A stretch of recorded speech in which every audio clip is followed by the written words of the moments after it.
Pete, do you want to move down one? And then Bob, do you want to, Bob, Levy, do you want to sit?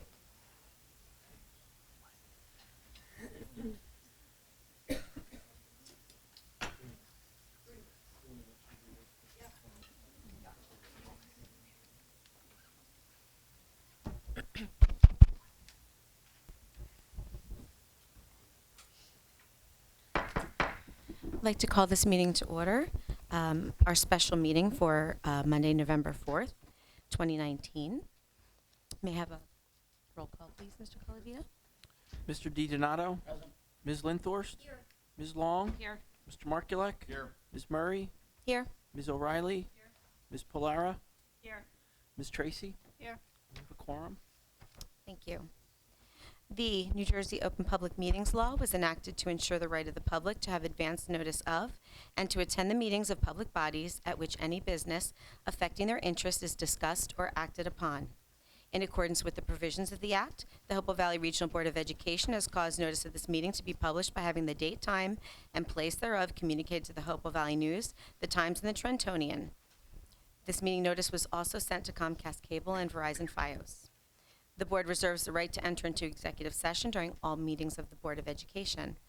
This meeting is being videotaped for the purpose of board review, future reference, preparation of the minutes, and viewing on Comcast Channel 19, Verizon Fios Channel 32, and the school district website, www.hvrsd.org. May we all rise for the flag salute, please.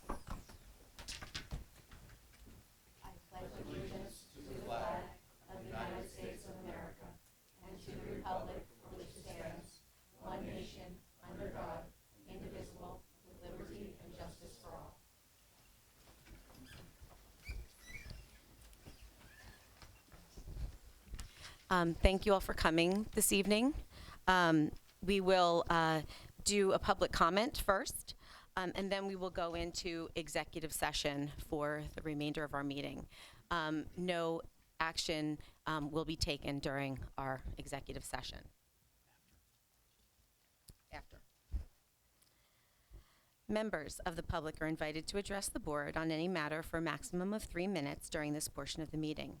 You are asked to state your name, address, and municipality. In response to your comments, the Board of Education may respond or direct the superintendent to do so. The board may also opt to take the matter up at a future meeting so that the matter is researched by the district administration. Public comment is now open.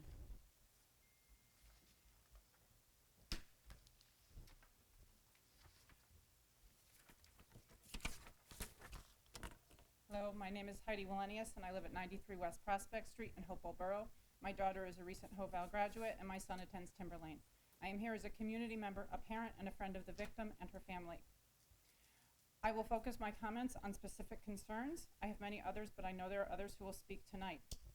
Everything I am mentioning below are accounts I have heard directly from the family members. I also know that these events have been included in the tort notice sent to the district. I hope this notice was sent directly to all of the board members as well.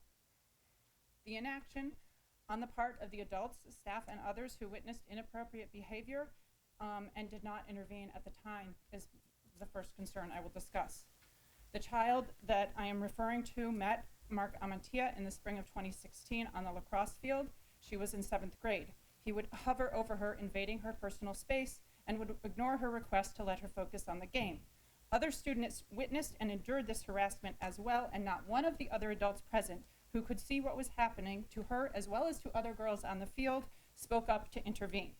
This serves as a reminder to every one of us that not responding to this type of completely unacceptable behavior normalizes it and allows it to get worse.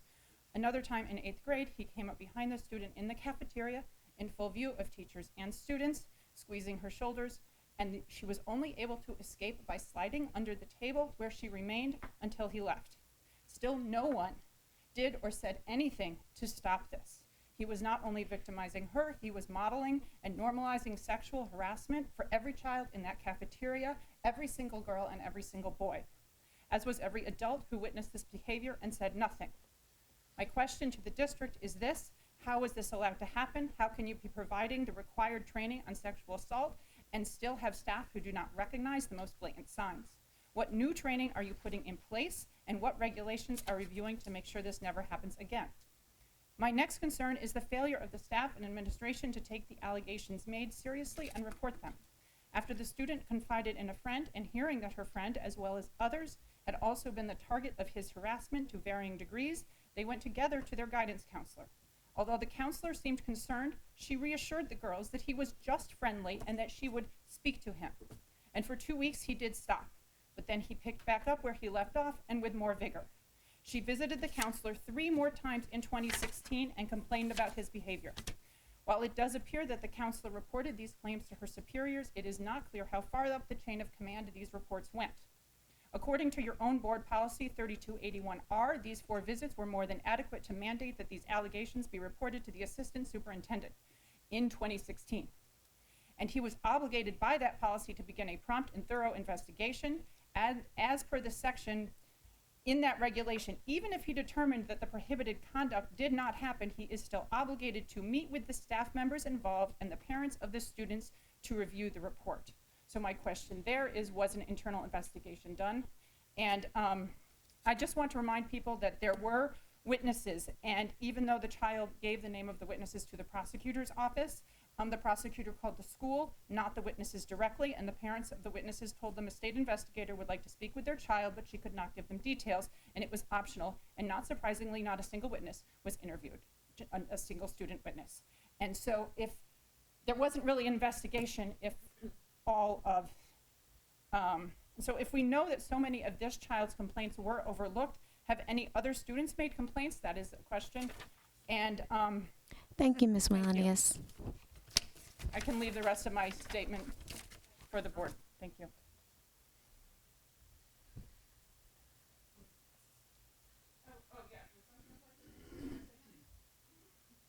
Would anyone else like to address the board?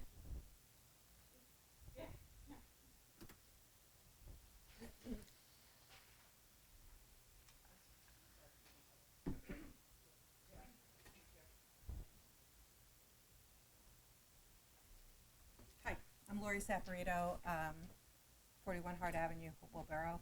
I'm also very close friends with the family. I've known the victim since she was 3, and the whole family has been through hell. So, Heidi's words. You will also notice that through many of these incidents, which were frequent, other students were present. There were witnesses, but when the child gave the names of the potential witnesses to the prosecutor's office, the prosecutor called the school, not the witnesses directly. The school reached to the parents of the witnesses and told them that a state investigator would like to speak with their child, but that she could not give them details and it was optional. No surprisingly, not a single student witness was interviewed. If we know that so many of this child's complaints were overlooked, have any other students made complaints? The family has recently learned of similar behavior from Mom and Tia as far back as 10 years ago, with former students feeling like they couldn't say anything because other staff members just looked the other way when it happened anyway. More recent student, older and younger than the victim, have described witnessing similar behavior. And the family has even learned that another family reported lower level harassment from the teacher to a member of the administration, as well as 2 board members. As a parent with a child in middle school, how can I be expected to trust that you will protect my son if he needs it, and that you will advocate for him instead of brushing his story under the rug? At the moment, he does not talk much at home, so if something serious is going wrong at school, how would I know?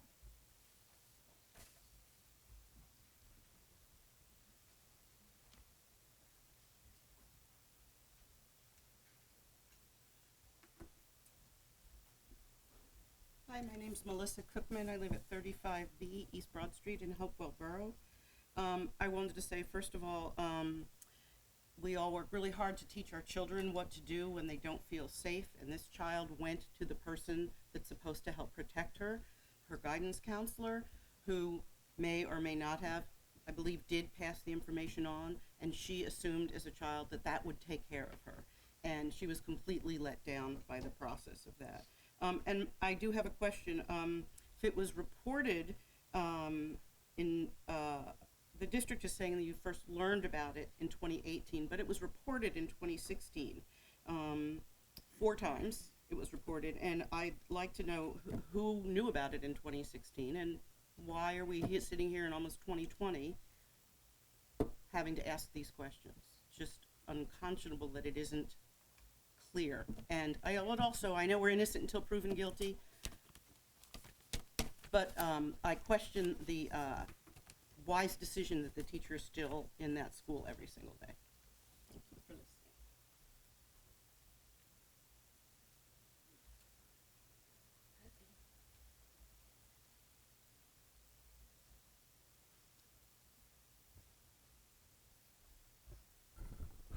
Hi, Elise McCoy. I live on Dublin Road.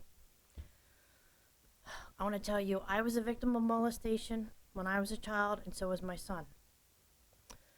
What I have to tell you is instilled in Timber Lane Middle School is something I have heard over and over.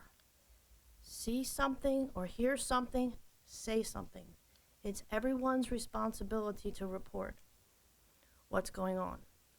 But I want to tell you, I'm currently going through some situation with my daughter, and this school district has done one hell of a job in their investigation. They have called the police, they have interviewed witnesses. I feel like I've been through a vetting process. I want to tell you, they do a really good job. I don't know what happened then, but I'm telling you, they've learned.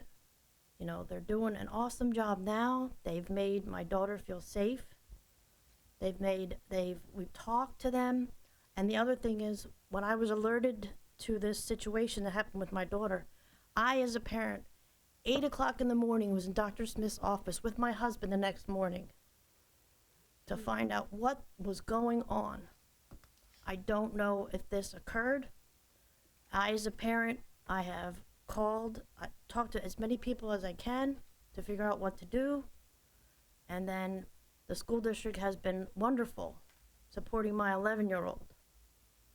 So I don't know what happened here, but I want to tell you people, don't throw the district under the bus. Is that my time? Oh, sorry. They're doing one hell of a job. And I'm telling you, I'm a victim. My son was a victim. I've been through it. I understand. And let me tell you another thing. When all this was going on, there were heads to be cut at this district. And this teacher was a tenured teacher, and you know damn right well he would have been cut and hired a cheaper teacher if they had thought anything. They're not protecting anybody. You know, I don't know what else to say. I've had a really good experience. I really think we got to talk about this more before, you know, attack. We're all adults, and see something, say something. It is everyone's responsibility, from those children who witnessed whatever. And also, his office is within line sight of the secretaries in Timber Lane. I don't know what happened. You know, like I said, I'm a victim, but we've got to work this out. So I just wanted to thank everybody who's been supporting my family, and I just hope that the family that's hurting, that, you know, healing can begin. So thank you. Thank you, Ms. McCoy.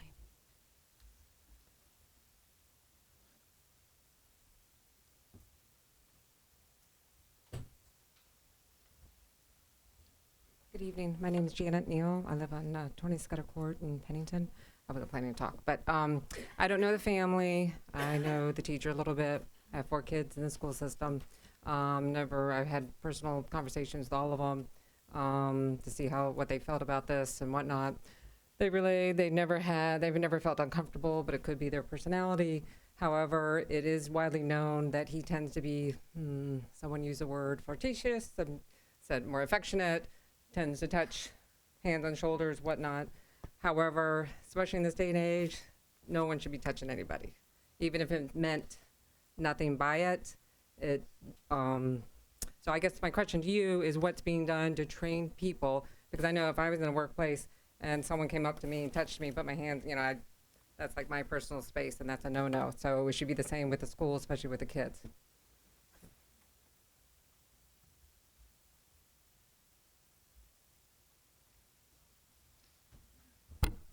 Hi, Katie Redzicki, 103 Drummond Drive in Pennington. I don't have anything prepared, but I have a 7th grade daughter who joined field hockey this year. And first day of practice, I picked her up and I asked her how practice went. And the first thing she said was, "Oh my God, Mom, the 8th graders asked me who my teachers were. And when I told them," and she's in 7th grade, so this is a different teacher, "they said, 'Oh, do not let him touch you. He likes to walk by the girls and touch their shoulders and arms.'" This is a different teacher. So I know if the student body knows, if these girls know, I know the administration knows. So that's just one example. I know many other children whose lives have been destroyed or are on the path to being destroyed because of specific things that have happened to them by the administration or the student body, one of which I hold very near and dear to my heart. So if I know of these students, I know you know of way much more. So the question really is, why are we continuing to enable and allow this culture where we are hiding and sweeping things under the rug? I can speculate that it's image and funding, but I don't know why we are allowing these kids who we're supposed to be teaching and protecting, and we're doing the opposite. We are destroying them. There shouldn't be a single kid in this district who has had to drop out of high school because of assault or bullying. And I know of more than several. So I'm sure there are way more than that, and it just should not be the case. Thank you, Ms. Radazuki.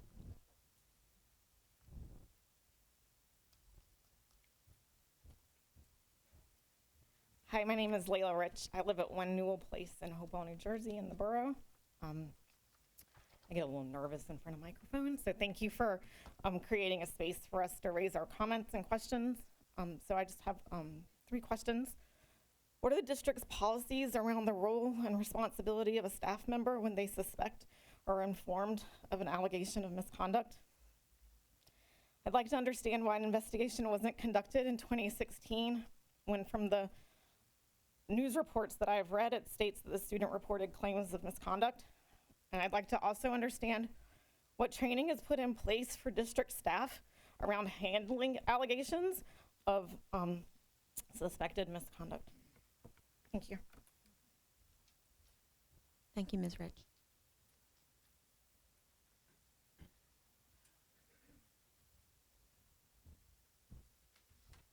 Good evening. My name is Scott Rudder. I live at 10 Coventry Lane in Hopewell. I'd like to thank you for allowing us to speak this evening. This evening we've heard from many concerned parents who desire the removal of an accused educator. We'll probably also hear from family members and friends of the educator that people are innocent until proven guilty. I think that we need to frame this discussion in a completely different way. This discussion tonight is really all about risk. As parents and residents and educators, we have first and foremost a responsibility to protect our children. Our focus should be on that risk that a child could be exposed to psychological, social, and physical danger from an accused sexual predator. This, of course, is obvious. A secondary concern, however, is the fiduciary risk to the taxpayers of the current tort claim represents, that the current court claim represents, and the potential that the future legal actions could burden our town with additional massive legal expenses. This isn't being discussed necessarily right at this moment, but it should be. Up to this point, it appears that the administrators in our schools have been managing these risks and making decisions. But these individuals likely have no personal liability of any of the risks that I've mentioned. So why should they have the authority to make the decisions of such consequence? It's the obligation of the administrators to inform the school board about issues such as this one. But in cases with consequences this grave, I respectfully suggest that the decision-making authority be in the hands of the people who have skin in the game, our elected officials like you. The risk associated with maintaining the status quo, which is where we are right now, that has been enacted thus far, is simply too high, in my opinion. I ask which ones of you would take this level of risk personally, the risk to your own children or to your own personal fortunes? Would you make the same decisions that these administrators have made?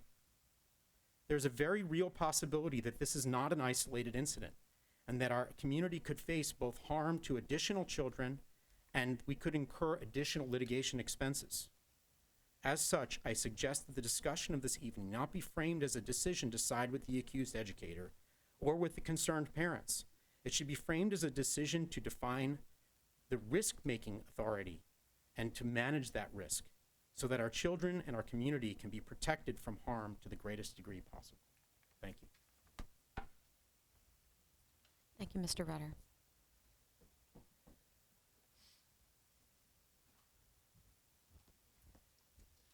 Hi there, I'm Nicole Klein. I have 2 boys in the district. I live at 152 Reservoir Road. I share most of the concerns that everyone in this room shares regarding the allegations, and it's been really disturbing. And the one thing I can't seem to get at, and I don't know if this is going to come across as a concern or a question, but if this person did something so heinous, why are we exposing him to even more children by being an athletic director? I understand keeping his position as a job because he wasn't proven guilty by anything, but now you're opening him up to more students in an athletic director position, and I just think that's really bad judgment, and I'm not really sure what the decision process is in that. Thanks. Thank you, Ms. Klein.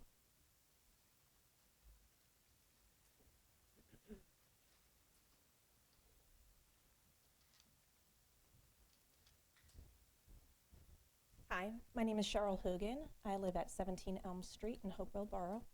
I do not have anything prepared, but I do have some questions. One, I'm going to go back. I share so many of the concerns. I have a 7th grade daughter.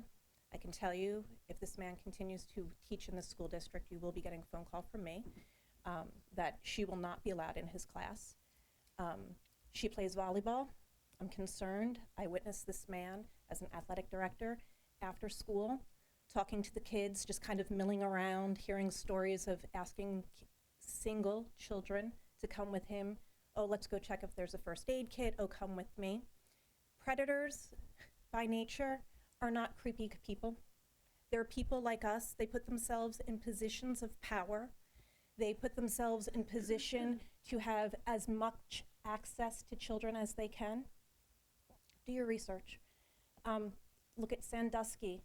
Look at Dr. Nass. These were people who were respected, who had unlimited access to children, and men who did mental abuse, changed minds, and sexually assaulted children. This is what we have in our school system, and I am frightened. I am also appalled to hear that 2016-17, a 13-year-old child came to administrators and said, "This man is making me uncomfortable. I am afraid." She didn't go and be like, "Hey, by the way, he's annoying." No, she was in tears. And yes, I do know her. And yes, she's a good kid who wouldn't lie. She was in tears begging for help. Whether you believed this child or not, why would you say, "Go back into the classroom, you'll be fine"? Why wouldn't you call her parents? You did not call her parents to say, "I think something's wrong. Maybe we need to talk about this. What's going on? Is there something at home? Maybe she's misunderstanding." No, nothing. 4 times this child went crying for help. You didn't remove her from the class. You didn't call her parents. You did nothing. You violated federal law, Title IX. You violated New Jersey state law, New Jersey Bullying Act 2012, and you violated your own policies. I am asking, requesting, demanding that an investigation be reopened on that time period, 2016-17. Why wasn't it reported? Oh, and by the way, there is such a thing as the state memorandum through DCP&P. If you are aware of a child abuse allegation, it is everyone's right and duty, you sign it as a school system, that you must call DCP&P and have an investigation, an institutional investigation come in. None of those things happened. You yourselves as board members, whether you knew it or not, you yourselves as superintendents, assistant superintendents, administrators, you violated federal and state law along with your own policies. It really does sicken me that you allowed this child to continue in a situation that was so harmful to her. Thank you, Ms. Hogan.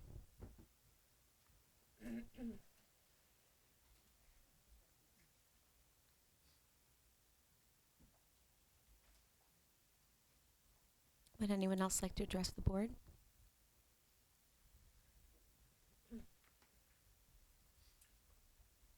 Hello, good evening. Rachel Castria, 8 Newell Place, Hopewell Borough.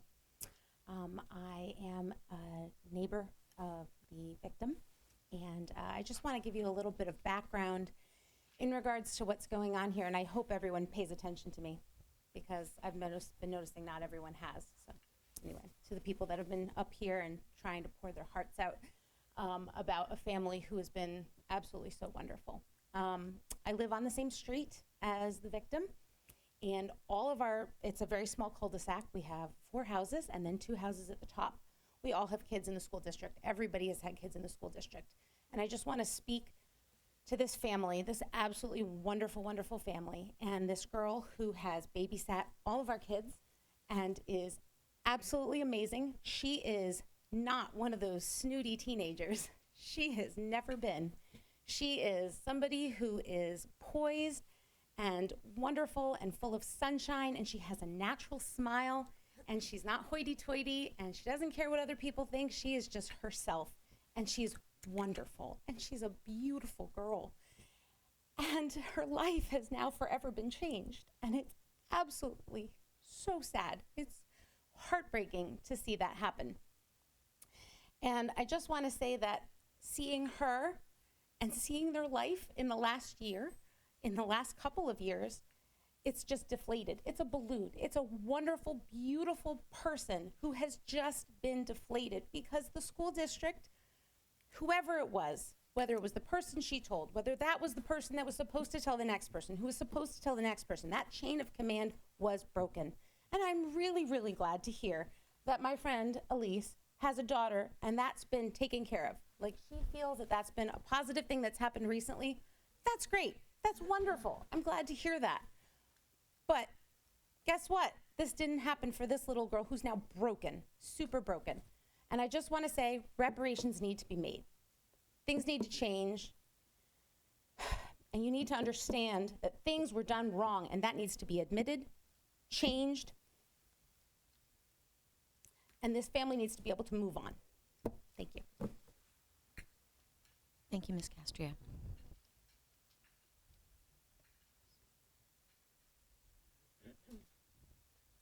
Would anyone else like to address the board? Seeing none, public comment is now closed. My apologies, bear with me as I review the questions that you all have brought to us today. I do want to thank you for coming and feeling as though you could share your concerns with the board. I do have 2 kids who have graduated from the district, and I still have 2 children in the district. One just left Timberlane last year. She's now at the high school, and I also have a son at the high school. And as a board member, I obviously have a little bit more knowledge about the timeline and what the district did when allegations were made, and those are some of the things we'll talk about this evening as we try to answer some of your questions. And I don't blame you for being very concerned not having the information that some of us as board members do have, and we would like to clarify things as much as possible as we move forward, respectfully to the victim and the educator.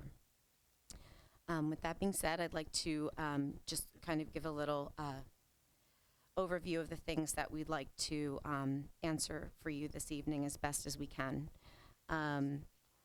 There's some concern that there has been inaction on the part of the adults involved in this process at Timberlane through the counseling department, and questions as to who was made aware of the allegations starting in 2016, and we would like to address that as best we can. How this was allowed to happen, what training we have in place regarding these types of issues, if we've put in any new regulations, what are our current regulations, and there's an accusation that there was another level of harassment that was brought to the district by another family regarding this particular educator. Why is everything coming out now? Why is our teacher still there? I'll thank Ms. McCoy for coming forward and commending the district of how we handled her daughter's situation. Training, we already addressed that. There's some concern that some things were being swept under the rug. There's questions regarding why things not reported in 2016, managing risk and fiduciary responsibility. We also have two of our attorneys here this evening who are part of every decision made in this process as well. Finally, why he's still in the AD position, and accusations that we have violated state laws and policies. I don't know the best way to start the discussion, but Mr. Suzo, do you want to share anything regarding the starting in 2016 that there was a reporting, and just a brief timeline of how we handled it? If I could just jump in, because it's, so I mean, just in response to everybody here, I mean, this is heartbreaking to sit here on this side of the table and hear these responses. It's really, not the district that we want.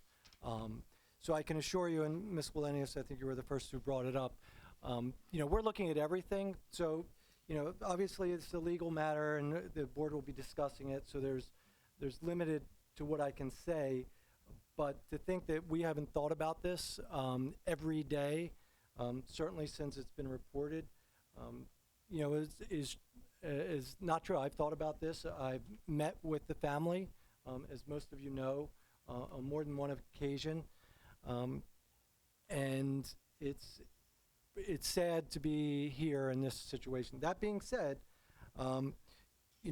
we did when. And I think the timeline, and just as an aside, there is, I think, a concern about the tort claim and some inconsistencies in comparison to what the district has in terms of our reporting. I imagine that'll come out in the legal process. The investigation did include that time frame. So when DCP&P, and that's specifically the Institutional Abuse Investigation Unit, they did go back into that time frame and do an investigation. That's what it was about during that 8th grade year. The prosecutor's office was involved. The Hopewell Township Police were involved in all of this. We don't make these decisions or have these investigations in isolation. It just doesn't happen that way. Immediately, when we are notified, certainly when I am notified, these calls are made. The investigation did last 3 months. The individual was out of the classroom during that entire time in the investigation, and then was returned when we received the results of that investigation. But it's important to note that, and folks are involved, and I would like to just kind of follow up with Mr. Vadzicki. I think you had additional information regarding another issue, and I know we're not talking about this, but I would like to speak to you about that, because if there's another teacher or something else, I think that's important to have the conversation. So we do have a number of district policies in place. We believe that we followed those policies. The institutional abuse, which also investigates how we handle situations, did not find any findings regarding the district and our handling of the matter. With all of that understood, we still go back and we look at how we handle everything through this.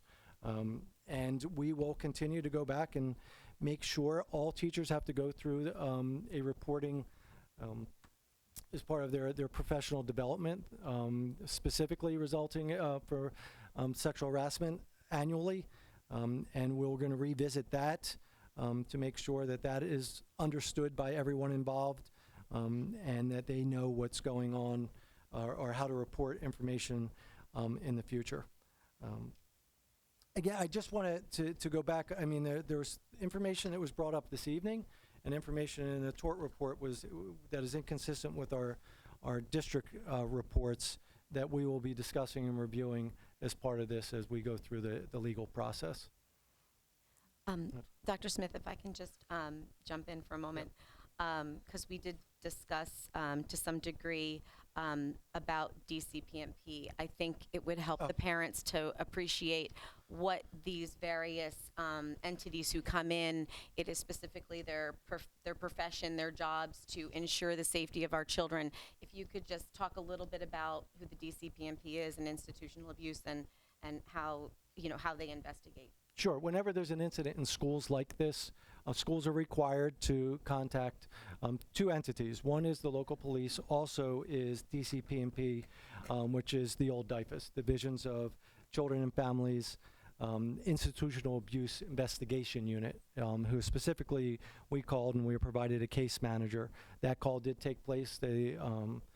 And they did complete an investigation. That group is specifically related to investigating situations that take place in schools or in institutions.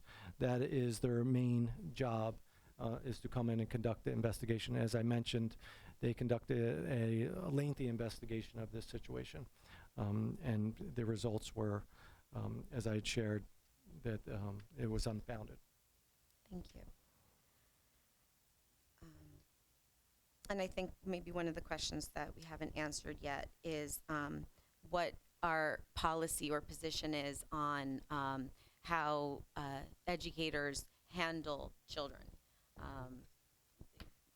Hands on shoulders, touching. I mean, what do we say to our teachers and other educators regarding how we handle children?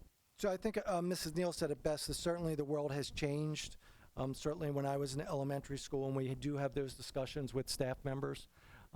We do on the elementary level, certainly if you're in a preschool, I mean, it necessitates, you're toileting students, you're helping kids. So, but as you get to older students, I think it's very clear, and we try to balance our social emotional learning with students, but as the times have changed, you want to put your hands on children for fear of it being misinterpreted or a student feeling uncomfortable. Does the board have any other questions or items that I might have missed that they want to ask a question? So Can I have a question about the hands-on students. Mhm. So are you saying that during the training, Dr. Smith, every year teachers are reminded not to do that? Or like what, is it a written policy? Is it just? It's not a written policy because we have, as I mentioned, we have so many individuals who work with younger students.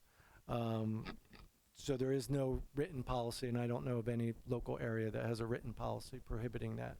However,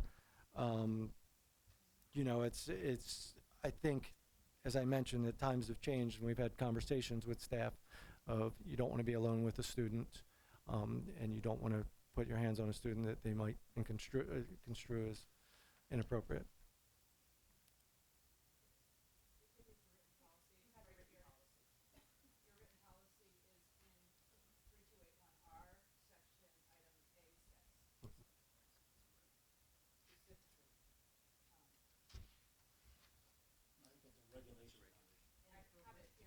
Okay.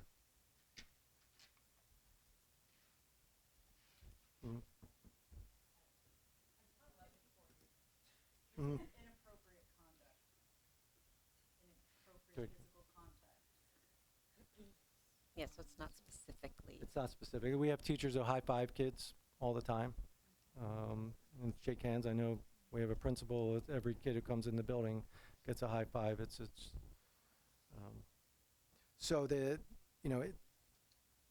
not to wordsmith it, I think there is conversation to be had going forward about inappropriate versus no touching. Well, I'm sorry, it says it right here. Don't hold hands, don't touch. Yeah. It was inappropriate. And I know we're speaking out of turn, I apologize, Okay. but it is in writing and it Yeah, is too. the board policy. Mhm. Any other comments from the board? Questions? I'm sure there's probably not a written policy, but where students, like a rule or an unspoken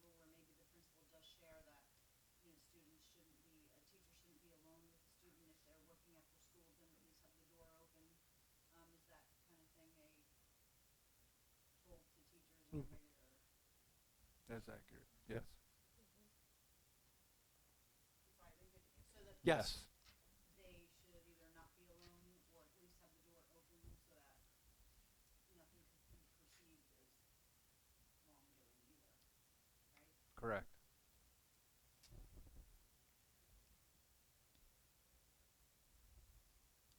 Anyone else? Okay.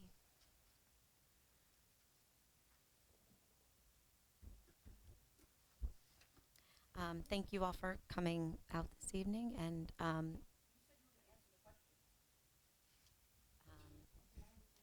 did I miss a question?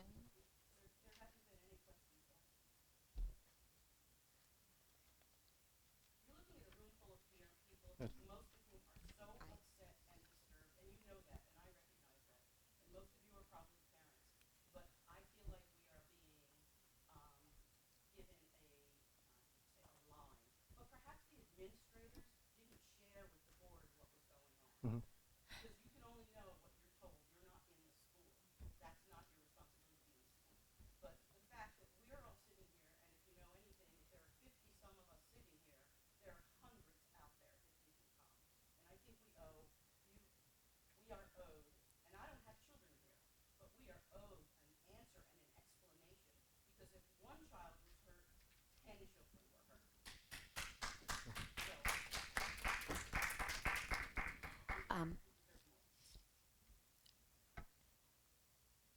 Do you?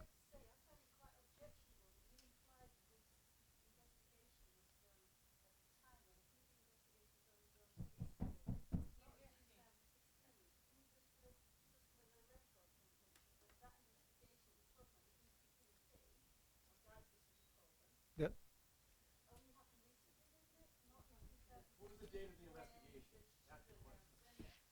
They want to know if DCP was called in 2016. Correct. Yes.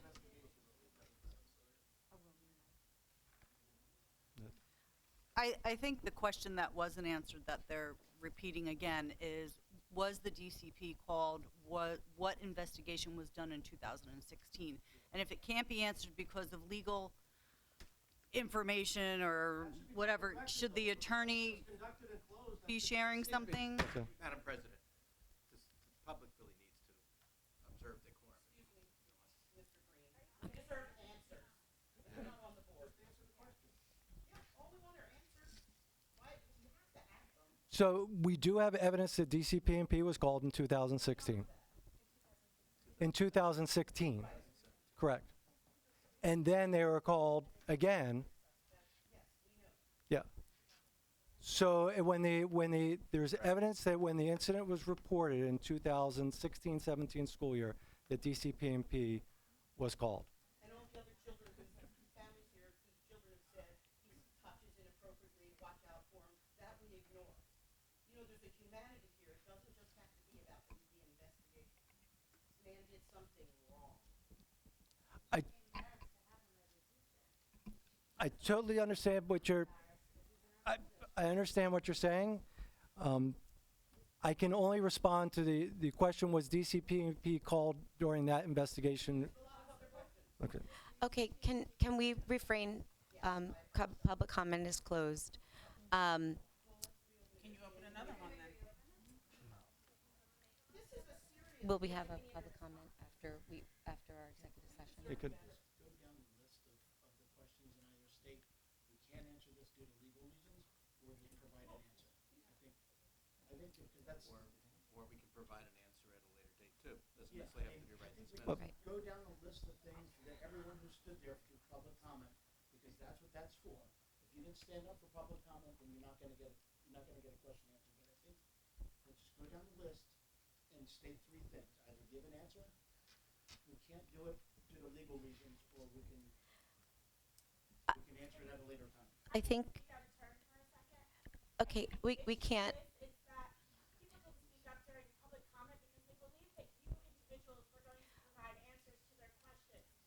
I understand. Thank you very much. Please refrain from speaking. Thank you. I think why we're up here a little bit blindsided is because a lot of the things that I've indicate, because you're saying, why aren't you answering questions? A lot of these things are really either, one, not really questions, or if you're looking at policies and things, we do have them on our board docs for everyone to read at any time. And some of the things really cannot be answered. Some of these things, this is a legal matter, and there's only so much that we can say. The board, one thing that I think might be helpful if you just let them know when the board was made aware, like what we're made aware of at the time when the accusations were made, and who you report that to. And this is important to understand because it is, number one, it's a personnel matter and a student matter. They're private matters, and you have to make as little people aware as possible until things are investigated. So if you could just share maybe what. Sure. I mean, the board certainly was informed well before Tuesday when the tort claim was delivered. They knew that there was an investigation going on. They knew the individual was placed on leave during that part, and they were kept abreast as much as we could share through that legally over the last school year of that was happening. So that it certainly was not it should not have been new to any board member because we've shared that information from the beginning. But going back to just kind of questions, I'm just looking at you know, what new training would be in place. I think Ms. Wallenius asked. You know, I said that we're looking at everything going forward to review it and go over it with staff members. You know, whether you know it's palpable or palatable or not, there is a legal proceedings going on, so we are limited by what we could say. But there was, you know, we stand by the fact that DCP&P was called, the police were called, and the police referred it to the prosecutor's office, all of whom did investigations. We have, you know, a statement from the principal who said that DCP&P was called when that was originally back in 2016-17, and an investigation at that time was not conducted by DCP&P. That's what we know at this time. As I said, the tort claim houses information that has not been presented previously. I read through that, and I did not, was not aware of some of that. In most of our school reporting, we had no information regarding some of that information in that tort claim. I'm just trying to make sure. I mean, the questions about process and procedures, we stand by that we followed the procedures that are outlined by calling those entities. We did not conduct any internal investigation because there were concerns that would it be objective if it were an internal investigation. And as I mentioned previously, none of these decisions are made in isolation. It's you bring in the police, you bring in our attorneys, and you make sure we do the right process and protection of everybody. And that's the difficult part about this is all the folks involved have rights, and we try to do that and try to protect those. I'm just the cost risk decision, I guess, was another question, and the obligation of the board. This is being reviewed and handled by two separate attorneys. The school district does have an insurance policy, and we are assigned counsel as part of that. So those, that's who represent us through this part. And I guess the bigger question is, why is this person still here? And in conversations with everybody and the investigation, you know, we have documents that say that the investigation, you know, proved no, it proved no evidence of wrongdoing, and institutional abuse said it was unfounded. That's the document that they delivered to us. Were any witnesses called? Did they interview any witnesses? We can't comment. I can't comment on that, but I will say that I don't agree with what was stated. I have a very specific policy question to Thank you. Are we doing it open?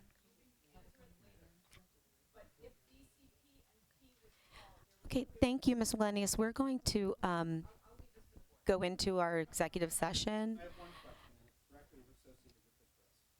May I ask who is responsible for making the decision to reinstate? That's it. And Right? where will Was the board involved in making that decision, or was this an administrator's decision? I think we owe, you're owed that. Thank you, sir. Dr. Smith will answer. I'd like to know why this meeting was called if you weren't going to give us any information. Okay. I feel like we were just like, yeah, let me get it off your chest. No, this meeting was actually called because our entire board has been asked many questions from people throughout the district. I understand. And so we wanted to ensure, That was asked here. we called this meeting because we wanted to ensure that every board member had the ability to answer the questions that you all have been coming to them and asking. But we have not had our executive session yet to have that discussion. We're not making any decisions. Dr. Smith will answer that. Yeah, so based on the findings of the Hopewell Township Police, the prosecutor's office, and DCMP, ultimately, I made the decision to stay based on counsel and based on review from the police and from DCPMP. And did that come to the board? Is it in board minutes that it was approved? What's that? Yes. A reinstatement, yes. So the board voted. I would like to know what date that is, because I've gone through every set of minutes since then. I see It would be an executive session. It's a personnel matter. but it would still be listed there on your minutes. I can see where he was put on administrative leave. There is no documentation of reinstatement. If I may clarify one item. Yes. Under statute, the superintendent has discretion, basically, and authority to impose administrative leave upon notification to the board president. No board action is required to return someone from administrative leave. That's a superintendent decision. Thank you, Mr. Green. I will just, we're going to go into executive session in just a moment, but I thank you all for coming. If there are further things that, as this investigation goes forward, we'll make you aware of things that we're able to make you aware of in the future. But yes, we all sit up here as board members and parents of students, and our students went to school with the victim and also have been involved in the Timberlane Middle School. We don't take any of this lightly at all. So there's people are choosing sides. This isn't really about sides. It's really for the best interests of all the parties involved and our community. So again, we thank you for coming out, and I'd like to go into executive session with a motion from the board.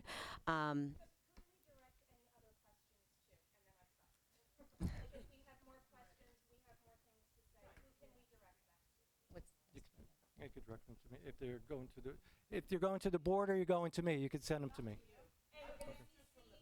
Okay. The board members also, if that's okay? Yeah. As they are our elected Yep. officials, and they should be our voice. Yep. Why aren't we hearing from them tonight? They're all sitting here. Ma'am, Who the doesn't reason know the policy? Who doesn't know the policy? What- Well, we were just told that there is a contact policy, that it's not in writing, and it is in writing. But he meant specifically. But the board isn't going to say anything because we need to learn more details in executive session, and that was the point.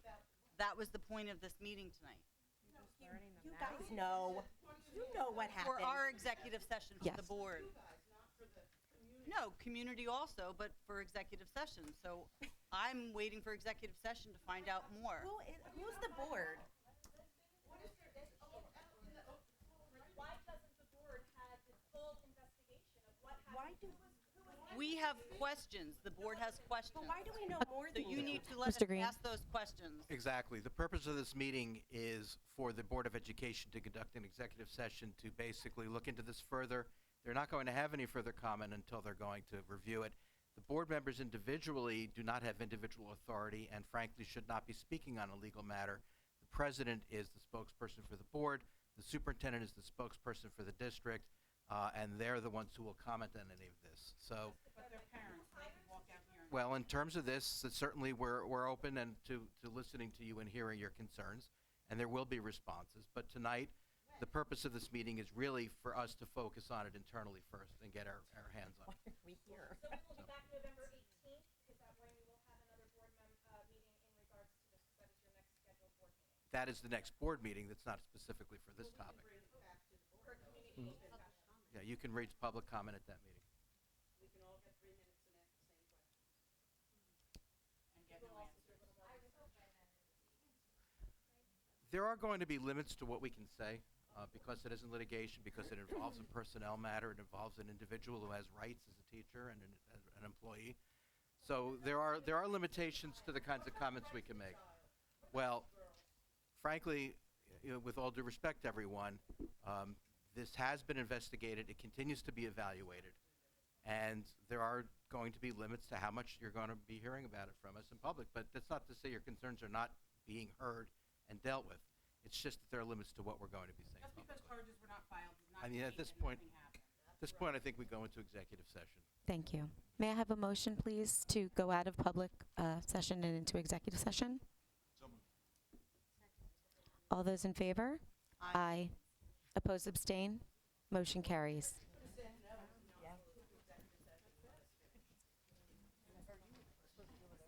I'm sorry?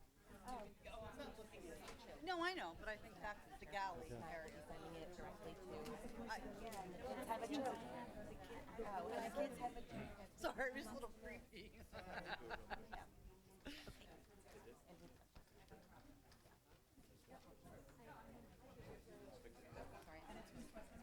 No.